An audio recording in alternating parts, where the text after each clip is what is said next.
Hello, and welcome back to What Is, the channel where we unravel the mysteries of the world, one fascinating topic at a time. Today, we're not just talking about New Year's Eve. Oh no, we're delving into something far grander, far older, and distinctly, wonderfully Scottish. We're asking, what is Hogmanay? Now, if you're imagining a simple countdown to midnight, some fireworks, and perhaps a polite toast, you're only scratching the surface. In Scotland, New Year's isn't just a date on the calendar. It's a national institution, a 3-day marathon of tradition, revelry, and community spirit. It's Hogmanay, and it's a celebration that puts most other New Year's parties to shame. So, why is it such a big deal in Scotland? To understand that, we need a little historical context. For nearly 400 years, from the late 17th century well into the 1950s, Christmas was practically non-existent in Scotland. The Presbyterian Kirk, or Church of Scotland, viewed it as a popish or Catholic festival, tainted by pagan roots, and outright banned its celebration. Imagine that. No Christmas trees, no carol singing, no festive dinners for centuries. But you can't keep a good Scot from a good celebration for long. All that pent-up festive energy had to go somewhere. And it found its exuberant release in the winter festival closest to Christmas, New Year's Eve, or, as they call it, Hogmanay. So, while much of the world was quietly welcoming January 1st, Scotland was throwing the party of its life, turning Hogmanay into the biggest, longest, and most significant holiday of the year. But where does the word Hogmanay even come from? That's where things get delightfully murky, much like a good Scotch whisky on a misty morning.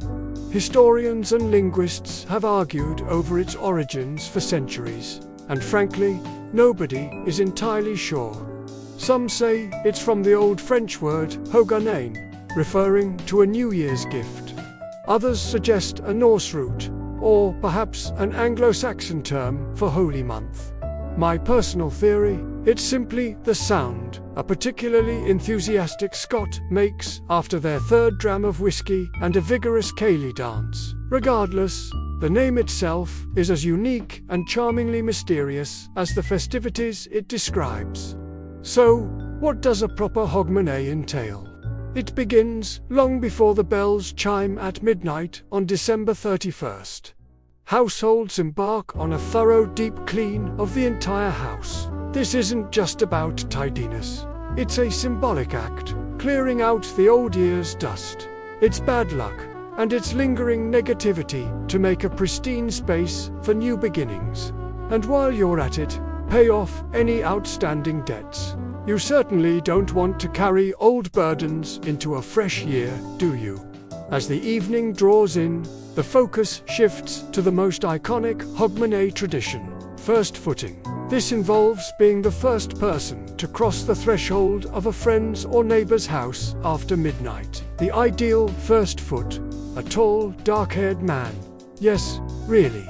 This isn't just about aesthetics, it's an old belief. Fair-haired strangers were historically associated with Viking invaders, bringing trouble, so a dark-haired man was seen as a sign of good fortune. And a good first foot never arrives empty-handed. They traditionally bring symbolic gifts, a lump of coal for warmth, shortbread for sustenance, whiskey for good cheer, and sometimes a black bun, a rich fruitcake, for prosperity. In return, the first foot is welcomed warmly, often with a celebratory dram of whiskey, and is offered hospitality. Imagine the pressure. You don't want to be the light-haired guy who accidentally brings bad luck to your grand's house. As midnight approaches, the atmosphere builds. Families and friends gather, often around a television broadcasting the countdown to the bells. When the clock strikes 12, it's a moment of joyous chaos. Kisses are exchanged, hands are crossed, and the voices rise in unison for the timeless anthem Auld Lang Syne, penned by Scotland's national bard, Robert Burns. This song isn't just a tune. It's a heartfelt ode to enduring friendships and the memories shared. It asks, should old acquaintances be forgot? And on Hogmanay, the emphatic answer is always a resounding never. But the celebration doesn't stop at midnight, oh no. In Scotland, January 1st is just the first act. January 2nd is also a public holiday, allowing for continued merriment, recovery, and more visiting. Hogmanay is a marathon, not a sprint. Beyond the home, public celebrations are spectacular. Edinburgh, the capital, hosts one of the world's largest Hogmanay street parties, attracting hundreds of thousands. It's a multi-day festival featuring torchlight processions, concerts in the gardens, street performers, and a breathtaking fireworks display launched from Edinburgh Castle.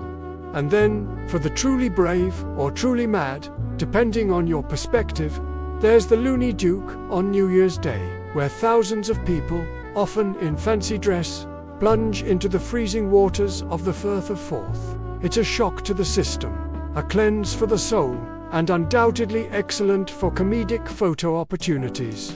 Other communities have their own unique traditions. In Stonehaven, Aberdeenshire, they celebrate with a fireball festival, where kilt-clad locals swing enormous balls of fire on chains down the high street. It's ancient, it's dramatic, and it's definitely not something you'd want to try in your backyard. At its heart, Hogmanay is more than just a party. It's a deep-rooted cultural expression of hope, camaraderie, and renewal. It's about sweeping out the old, embracing the new with open arms, and cherishing the bonds of friendship and family. It's about raising a glass, singing with gusto, and sharing the warmth of human connection in the darkest, coldest part of the year. It's a testament to the Scottish spirit, resilient, joyful, and utterly unforgettable. So, the next time someone asks you, what is Hogmanay? You can tell them, it's not just New Year's Eve. It's a fiery torchlight procession leading into a street party of epic proportions, followed by a communal sing-along, a frantic search for a tall, dark-haired man with a lump of coal, and potentially a very chilly dip in the sea. It's tradition, history, community, and a whole lot of cheer, all rolled into one magnificent, whiskey-fueled celebration. It's Hogmanay, and it's absolutely brilliant. Thank you for joining us on What Is. If you found this explanation illuminating, please give us a thumbs up. Subscribe to the channel for more fascinating insights, and let us know in the comments below. What's your favorite New Year's tradition, Scottish or otherwise? We love hearing from you. Until next time, Slaint Mahath.